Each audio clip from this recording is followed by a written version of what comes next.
বিশ্বনবী সব সময় মুচকি হাসতেন। হাসি তিন ধরনের, তাবাসসুম, দিহক, কাহকাহা। কাহকাহা মানে অট্ট হাসি, আলিফ লাইলার দত্তরা যেমন হাসি দেয় ওই হাসি। এটা নামাজের মধ্যে কেউ দিলে নামাজও শেষ, ওযুও। আর দিহক হালকা আওয়াজে হাসি, সামান্য দাঁত দেখা যায় মাঝে মাঝে বিশ্বনবী মজা করে এরকম হাসি দিতেন, কিন্তু সব সময় বিশ্বনবীর ঠোঁটের মধ্যে মুচকি হাসি লেগেই থাকতো। তাহলে আমরা বিনয়ের সাথে হাঁটবো, নাম্বার 1। নাম্বার 2, সব সময় মুচকি হাসবো। রাজি আছেন? ঘরে যেই স্ত্রীকে একটা মুচকি হাসি দিবেন, আজকে রাতেই দিবেন, যেই একটা মুচকি হাসি। রাজি আছেন?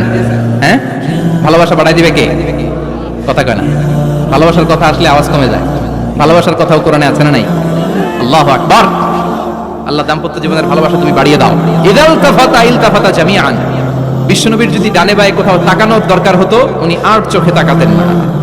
অনেকে এইভাবে বসে আছে, ডানে এমনি তাকায়, এমনি আছে না নাই? এইভাবে এমনি তাকায়, আছে না নাই? এভাবে তাকানো যাবে না।